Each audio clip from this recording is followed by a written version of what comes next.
Salut mes frères et sœurs, j'espère que vous allez bien. Je m'appelle Lenny. J'étais dans la dernière vidéo, la dernière fois qui parlait du bon berger. Aujourd'hui, je suis avec un nouvel invité.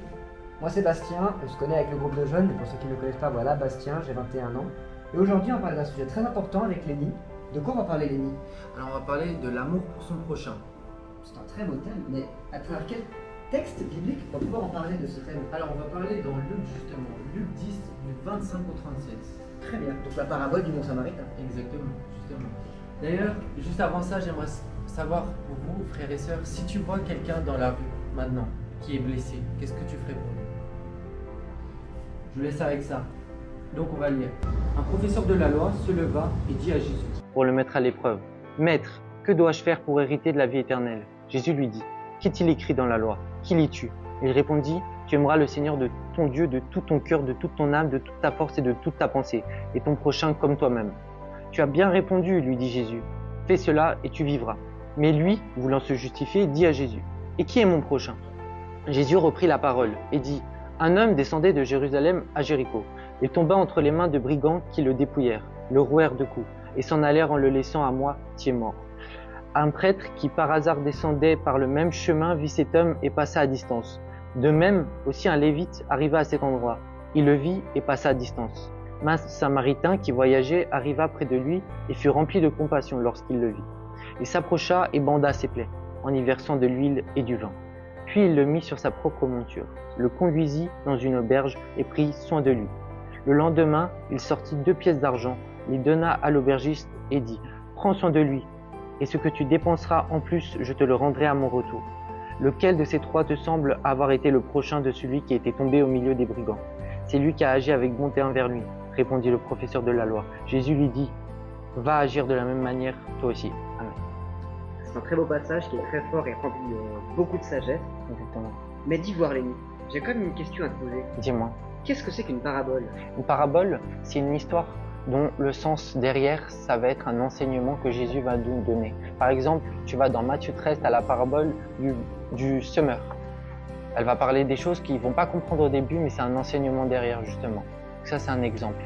D'accord, et puis est-ce qu'il y a un lien derrière avec l'Ancien Testament, avec la loi ou Alors oui, il y a aussi dans l'Ancien Testament, justement, tout ce qui va être dit, c'est pour le royaume des cieux, justement. Waouh! Mais c'est vrai qu'on ne se devrait pas à étudier ces paraboles comme ça. Non, Qu'est-ce justement, qui nous pousse à l'étudier aujourd'hui? ça nous permet de grandir, ça nous permet de se remettre en question. Dis-toi, la parabole, elle a été écrite il y a plus de 2000 ans et elle est utile pour aujourd'hui encore. On va l'apprendre aujourd'hui. Qu'est-ce qui peut être pas mal dans notre ère, dans 2022, qu'est-ce qu'on peut retirer de ce texte, justement. D'ailleurs, j'avais une question pour toi, Bastien. Pour toi, qu'est-ce qu'un samaritain dans cette ère aujourd'hui? Eh bien, justement, quand tu parlais de l'ère 2022 et il y a 2000 ans, entre aujourd'hui et il y a 2000 ans, un samaritain c'est quelque chose de très différent. Il y a 2000 ans, le samaritain, c'est tout simplement quelqu'un qui vivait dans la ville de Samarie. Et la ville de Samarie était à part de Jérusalem. C'était très mal vu les samaritains par rapport aux juifs de Jérusalem. Et à partir de là, ils se sentaient pas très bien. Aujourd'hui, quand on voit un samaritain, en général vous les voyez dans les fêtes, dans des conditions, dans des événements comme ça, c'est des gens qui sont des secouristes, des personnes qui sont là pour soigner. Et c'est d'ailleurs pour ça qu'on les a appelés des samaritains. C'est parce qu'il y a 2000 ans, Jésus a pris l'exemple d'un samaritain qui venait aider un juif qui était tombé entre les mains de brigands. Ok, bah merci beaucoup pour ça déjà. Mais quand il dit bon, pourquoi il le dit bon? Alors, il dit bon, bien sûr, il n'a pas été goûté le samaritain pour voir s'il avait bon goût. C'est pas ça le bon. Le bon, c'est quelqu'un qui fait du bien autour de lui. Il est rempli de compassion et il veut vraiment apporter de l'amour. Il fait le bien autour de lui. Et c'est pour ça que c'est le bon samaritain. Ok, bah. J'espère que j'ai pu répondre à ta question. Bah oui, hein, justement. Et pourquoi il prend un samaritain comme exemple? Parce qu'il était mal vu, c'est ça, hein? Exactement. Comme on le voit dans le texte, tu as pu le lire. Est-ce que tu peux me relire, s'il te plaît, le verset 31 à 33, s'il te plaît? Oui, bien sûr. Un prêtre qui par hasard descendait par le même chemin vit cet homme et passa à distance. De même, aussi un lévite arriva à cet endroit. Il le vit et passa à distance. Mais un samaritain qui voyageait arriva près de lui et fut rempli de compassion lorsqu'il le vit. Parfait, merci beaucoup pour cette lecture. Donc on voit dans le verset 31, il y a un prêtre qui vit. Dans le verset 32, un lévite. Les prêtres et les lévites étaient les docteurs de la loi, ceux qui connaissaient la loi par cœur et qui devaient l'appliquer au mieux. Pourquoi Jésus ne les a pas pris eux mais a pris un samaritain? Pour montrer que c'est pas forcément les apparences peuvent être trompeuses. Dans un autre passage, Jésus parle des professeurs de la loi et dit aux disciples: faites ce qu'ils disent, mais ne faites pas ce qu'ils font. Ce sont des gens qui ont beaucoup de connaissances mais qui n'appliquent pas forcément l'amour. Ils ont beaucoup de connaissances théoriques mais très peu d'amour pratique. Et il a pris le samaritain pour montrer que ce n'est pas forcément la première personne à qui on s'attendrait qui viendrait aider. Le prêtre et le lévite ne se sont même pas arrêtés. Ils l'ont tout juste regardé. Alors que le samaritain a été rempli de compassion. Qui aurait pu penser ça de premier abord? Personne. Tout le monde se serait dit: le lévite va s'arrêter, le docteur de la loi va s'arrêter. Ils doivent connaître la loi, ils connaissent l'amour, ils doivent l'appliquer. Ils savent comment faire, que faire avec un personnage comme ça. Ils n'ont rien fait. On pourrait du coup remettre en cause tout leur enseignement. Un enseignement uniquement théorique et très peu pratique. D'ailleurs, ça me fait penser à un truc. Quand je pense au bon samaritain, dans le contexte qu'il dit là, moi je pense à Jésus. D'ailleurs, quand on parle de la parabole, justement, moi je trouve que il y a toujours un enseignement de Jésus qui veut nous dire quelque chose. Et là, on voit Jésus qui était rempli de compassion, d'amour. D'ailleurs, on peut aller dans un verset Romains 13, 10. Tu peux aller avec moi et le lire.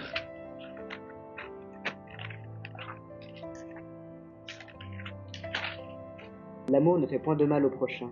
L'amour est donc l'accomplissement de la loi. C'est exactement ça. Donc en fait, sans amour, la loi ne s'accomplit pas. C'est comme tu as dit tout à l'heure très bien par rapport aux Lévites et puis aux professeurs justement, que eux, ils avaient toute la loi, ils la connaissaient, ils l'appliquaient à la lettre, mais ils ne faisaient rien de pratique. Ils faisaient que du théorique. Et c'est là qu'on voit, il faut de l'amour, il faut de la compassion. C'est ce qu'était le bon samaritain. Donc nous, qui sommes des disciples de Jésus, nous devons ressembler à ce bon samaritain qui est Jésus justement. Voilà un éclaircissement du bon samaritain justement.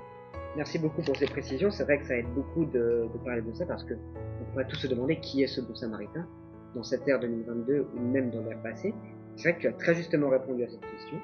Et en plus de ce verset que tu as ajouté dans Romains, on va pas le lire aujourd'hui, mais on peut lire en plus pour l'amour tout le chapitre 13 de la première épître aux Corinthiens qui parle justement de l'amour. J'ai beau avoir tout ce que je veux dans le monde, si je n'ai pas l'amour, je ne suis rien. Voilà ce qu'il dit dans les premiers versets du chapitre 13 de la première épître aux Corinthiens. Et d'ailleurs, ce que tu pourrais même faire dans Corinthiens 13, on me l'a enseigné, remplace l'amour par ton prénom. Exactement. On va lire quand même un petit exemple parce que avec cet exemple de remplacer l'amour par son prénom, on va aller donc à 1 Corinthiens 13 et on va lire tout simplement les 4 premiers versets. Je pense que... Non, pas les 4 premiers versets, pardon. Non, du verset 4 au 7 à 8. normalement. 8. Oui. Je te laisse lire en remplaçant par ton prénom et faites pareil de votre côté. Parfait.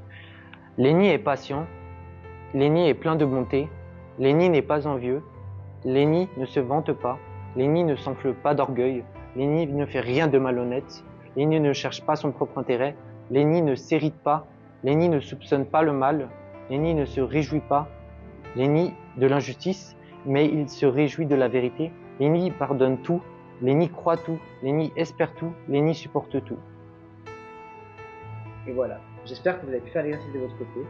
Et en voyant ceci, on peut se poser la question, est-ce qu'on fait vraiment ça dans nos vies? Si on ne fait pas ça dans nos vies, et qu'on n'a pas un amour à 100% les uns pour les autres. Et c'est ça qu'on aimerait vraiment que vous puissiez retirer de ce podcast, c'est ayez de l'amour les uns envers les autres. D'ailleurs, ça fait un bon exemple quand on remplace l'amour par notre prénom, car ça nous montre un exemple de remise en question pour voir si vraiment, est-ce qu'on fait tous ces points-là et est-ce qu'on doit améliorer quelque chose? Parce qu'on peut être très théologique, on va dire, on peut être très théorique, merci, et pas pratique, mais sans la pratique, sans l'amour, on n'a rien. Et c'est pour ça que les deux autres personnes ne sont pas arrêtées, le lévite et le professeur de la loi. Mais le bon samaritain, il a fait ça, et c'est à ça qu'on doit ressembler, à ce bon samaritain. C'est vrai, ce bon samaritain qui s'est arrêté et qui a pris soin de cet homme qui était tombé entre les mains des brigands. Mais il n'a pas juste pris soin en le guérissant. Comme il est dit, il a pansé ses plaies. Il a désinfecté ses plaies et il l'a ensuite conduit à l'auberge. Il a payé pour ses soins à l'auberge. Exactement. Mais est-ce que dans notre vie, on va forcément payer physiquement pour que ça vaille la peine? Non. Exactement, je ne suis pas d'accord avec ça. On n'a pas besoin de payer physiquement. Donner à son prochain, ne serait-ce que son temps, c'est déjà payer pour le soutenir et l'écouter. Être présent pour un ami qui est en détresse, être présent pour quelqu'un qui est en dépression, lui montrer son amour et qu'on est présent pour lui, c'est déjà suffisant comme salaire. Bien sûr, si vous pouvez payer physiquement pour lui et que ça peut l'aider, faites-le. Mais ce n'est pas forcément pour ça qu'il faut le faire. Et n'oubliez pas, ce n'est pas parce que vous donnez beaucoup que vous retirez plus de gloire. Donnez ce que vous avez à donner. Donnez ce qu'il a besoin d'être donné. Et surtout, faites-le d'un cœur honnête et d'un cœur humble. Ne faites pas ça pour recevoir des remerciements, des félicitations. Sinon, ça ne sert à rien. Non. Le Samaritain n'est pas venu pour dire « tu me rendras ça un jour ». Il a dit à l'aubergiste « ce que tu dépenseras en plus, je te le rendrai quand je reviendrai ». Cela montre bien qu'il était prêt à donner encore plus que ce qu'il a donné. Et c'est ce qu'on doit tous aspirer à faire. Exactement. Donner plus que ce qu'on a donné. Et d'ailleurs, en plus de ça, on a parlé, qui est son prochain en fait? Qu'est-ce que c'est le prochain pour toi? C'est une très bonne question. Le prochain, on peut le voir au niveau littéral. Le prochain, c'est la prochaine personne qu'on va rencontrer. Mais je pense que tu as plus d'éclaircissement à nous donner là-dessus. Bien sûr. En fait, le prochain, c'est celui qui est à côté de nous. C'est celui qu'on va rencontrer, comme tu as bien dit. C'est celui, en fait, on va montrer son amour. D'ailleurs, en fait, il veut donner cet exemple du bon samaritain. Il donne cette histoire-là pour montrer quelque chose derrière. En fait, c'est l'amour envers son prochain. Justement, quand tu as dit, le samaritain, c'est pas quelqu'un de bien respecté, on va dire. Il n'était pas soumis aux mêmes lois que, on va dire, il n'avait pas la même. Ils étaient moins bien vus. Ils étaient moins bien vus que les Juifs. Et justement, il prend celui-là pour montrer l'amour envers son prochain. Et puis c'est ça qu'on doit inspirer justement, l'amour envers son prochain. Je suis tout à fait d'accord. Et d'ailleurs, on voit que ce n'est pas la première fois que Jésus utilise les Samaritains, car en effet, il s'était déjà approché d'une femme samaritaine pour trouver de l'eau. Oui. On voit même que Jésus ne fait pas de différence entre ce que les Juifs et les autres pensent. Jésus aime tout le monde comme Dieu aime, car Jésus est Dieu et il aime tout le monde de la même manière. D'ailleurs, en plus, ça me fait penser dans la Samaritaine qui parle et dit « Pourquoi tu m'abordes? Tu es juif et je suis samaritaine. » Elle a été surprise. Elle était surprise car elle savait qu'il n'avait pas le même rang et qu'il n'occupait pas la même place dans la société. Elle était très surprise de voir que Jésus, un juif, lui adressait la parole pour lui demander de l'eau. Ouais, c'est fou quand même. Faut être présent aussi dans les petites choses comme dans les grandes choses. Par exemple, dans le bon samaritain, bah lui, il a aidé vraiment du petit jusqu'à la fin, mais de le suivre bout à bout en fait. Et justement, on peut aider notre prochain dans les petites choses ou comme dans les grandes choses. D'être là pour lui, d'être un soutien. Et en tant que disciple de Jésus, nous devons faire ça, mais on doit parler bibliquement. On ne doit pas parler juste pour être un soutien, mais être biblique, justement. Ça. Comme tu le dis, être dans les petites choses comme dans les grandes choses. On peut se dire, ouais, mais il m'a envoyé un message pour que j'ai mangé avec lui, c'est peut-être rien, donc je peux annuler. Ça peut être une petite chose, mais cette petite chose va lui faire du bien à son cœur et va lui permettre de se rappeler qu'il est aimé. Et ensuite, c'est dans les grandes choses qu'il vous appellera. Soyez fidèles dans les petites choses comme dans les grandes. C'est ce qu'il dit. Et en plus de ça, ce qui est intéressant, c'est que quand on montre de l'amour envers quelqu'un, qu'on veut prendre son temps avec la personne, bah la personne, elle se dit, waouh, il tient à moi. Je veux lui faire confiance, je veux lui dire encore de plus grandes choses pour qu'il m'aide et pour que surtout Jésus aide la personne. C'est ça le plus important. Nous, on ne doit pas ramener des gens à l'église, on doit ramener des gens vers Christ. Et après, on peut les ramener vers l'église. Amen. C'est très beau ce que tu dis. Mais ça me fait penser aussi que on a donné plein de choses sur qui était le Samaritain, qu'est-ce qu'il a fait, mais comment être comme le bon Samaritain? Qu'est-ce que tu dirais pour ça? Comment être comme le bon Samaritain? On suit l'exemple de Jésus. Vu qu'on est ses disciples, justement, on doit être l'exemple de Christ. D'ailleurs, il dit, ressemblez-moi, en fait. On doit ressembler à Christ. C'est un bon principe de leader, d'ailleurs, qu'il faut bien retenir et que on doit le faire quotidiennement dans notre vie. Absolument. Et je rajouterai en plus à ça qu'il y a des points essentiels pour être comme le bon Samaritain. L'humilité. L'humilité, c'est maintenant parce qu'il faut pas se dire, l'ère 2022. Je marche dans la rue, je vois une femme qui est abattue au sol, une personne qui n'a pas de foyer, qui n'a pas à manger. Je pourrais me dire, c'est une SDF, je vais rien faire pour elle, ça sert à rien. Moi, je suis un Suisse riche qui a de l'argent, tout ça, mais j'ai pas à faire quelque chose pour elle. On n'est pas du tout dans la même classe sociale. Le bon Samaritain n'a pas regardé qui était inférieur ou supérieur à l'autre. Il allait l'aider sans penser à ça. Vous dépensez avec un cœur humble, un cœur de service. C'est ça qu'il faut faire. L'amour, le service et l'humilité. Délaissez votre orgueil, délaissez votre position. Vous avez beau être le PDG de n'importe quelle compagnie, peu importe si vous voyez un enfant par terre qui pleure, aidez cet enfant. C'est ça être un bon samaritain. C'est ça être quelqu'un qui est rempli d'amour. Il faut être rempli de compassion. On l'a lu dans Corinthiens 13. L'amour supporte tout. L'amour aide tout. L'amour, c'est la base de tout. Sans amour, On fait rien. on n'est rien. On ne fait rien. On peut tout avoir, les richesses du monde. Si on n'a pas l'amour, on n'est rien. Soyez remplis d'amour, de compassion et de paix. Et là, vous pourrez être comme un bon samaritain. Exactement. Et je vais rajouter une dernière chose. Jésus, il dit dans Jean 15:5, vous ne pouvez rien faire sans moi, qu'on fasse tout avec Jésus et pour la gloire de Dieu et pas pour notre propre gloire. On doit avoir l'humilité, comme tu as dit, on ne doit pas se gonfler d'orgueil. Et la dernière chose qu'on pourrait rajouter, normalement dans l'Ancien Testament, on nous parle aussi de l'amour envers son prochain. Justement, il n'y a pas que dans le Nouveau. Dans Lévitique 19-18, on peut regarder justement. Si tu peux lire. Bien sûr. Tu ne te vengeras point, et tu ne garderas point de rancune contre les enfants de ton peuple. Tu aimeras ton prochain comme toi-même. Je suis l'Éternel. Amen. On voit bien donc que la parabole répond à la loi. Donc, mes frères et sœurs, pour vous dire simple, j'ai une question pour vous. Est-ce que aujourd'hui, quand tu vois une personne dans la rue, qu'est-ce que tu fais si elle est en difficulté? Qu'est-ce que tu fais? Est-ce que tu agis comme un bon samaritain? Comment réagis-tu? Dis-le nous en commentaire. On va peut-être conclure par une prière, Mais oui. et ensuite on se dit au revoir là-dessus. Je prie.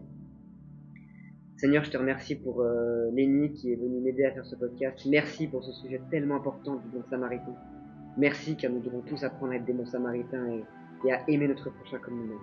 Et je te prie, Père, que tu remplisses nos cœurs d'amour pour aider nos prochains, chaque situation de nos vies. En ton nom, Jésus, je prie. Amen. Amen.